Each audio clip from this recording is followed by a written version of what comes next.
We're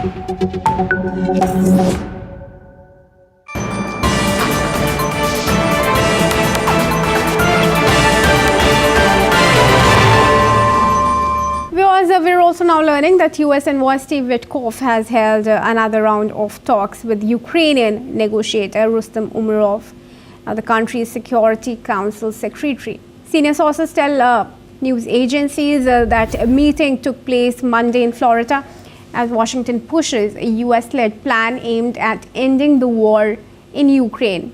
The new round of talks comes amid heavy fighting and growing pressure on Kyiv to outline its position in ongoing peace efforts. Steve Witkoff will now be meeting Putin tomorrow in Moscow. Statements are also coming in from Russia that if Kyiv does not accept its demand, it might as well be prepared for a full-scale invasion. Putin had issued a warning to that regard just a few days ago. Meanwhile, Russia has captured 701 square kilometers, which is the second largest territorial advance of the war after November of 2024, by not taking into account about the initial months of invasions when the front lines were rather mobile. Putin has repeated his demands last week, suggesting Ukraine to give up territory. Dr. Sergei Dvorianov, who's president of IDC Russia and director of WHT International Board, now joins us live from Moscow. Thank you, Dr. Sergei, for joining us here on NewsX World and taking time out for us. What are your expectations from the peace talks tomorrow when Witkoff will be speaking to Putin in Moscow? Thank you so much for the invitation. Good evening, first of all. I would like to tell, of course, as a bigger historical requirement of this peacemaking dialogue, because we have two brother civilizations, two countries like Russia and Ukraine. Even we should know that before it was one country and one motherland and one civilization. Both of our countries is Orthodox countries, and even we was baptized in Kyiv. Kyiv before was a capital of all Russian civilization.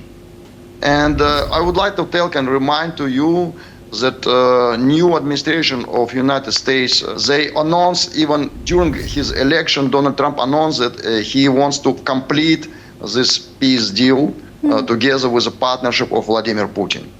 And he is very much dedicated. We understand very clear this conflict which was created and inspired by previous administration of Joe Biden. And right now we're very close to the final stage where we'll really will receive real peace, which will be based on the common value, traditional and history between our countries.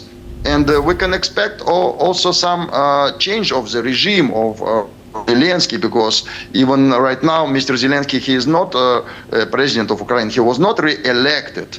And we can see a lot of scandals right now in his cabinet. And we can see bigger fighting inside Ukraine, the conflict of elite.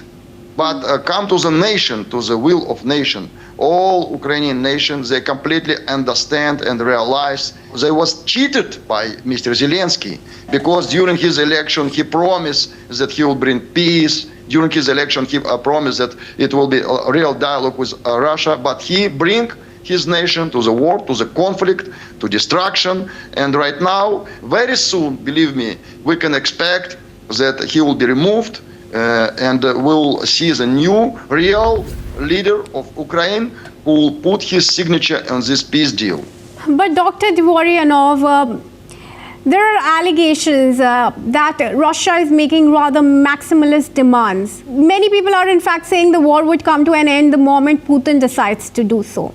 And as far as the charges on Ukraine and Zelensky's aides are concerned, many would say it's an internal matter of Ukraine, and that the said aides have already tendered their resignations. What do you have to say to those charges that Russia is making many maximalist demands? See, regarding the peace dialogue, we should be on the maximalist position. because it's reality is peace from one side and war from another side. Nothing in between. Nothing in between at all. Where peacemakers, our nation, historically we can see that always Russia was in the deep conflict with eastern part of the world and the western part of the world, but during last 1,000 years, we're fighting for our territory, for our national identity and civilization identity. Was cheated by European politicians. It was a Minsk agreement, and European politicians, as you know, is a very strong historical fact. They cheat Russian Federation.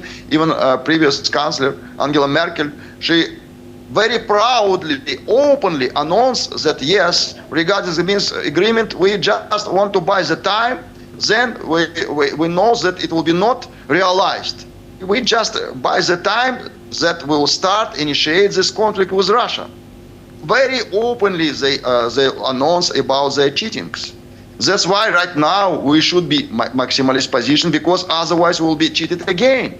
It's not possible, because it's a like big challenger for all the world, and everybody knows that Russian nation is the most peaceful nation in the world, because we defeat the Nazi, we save the world.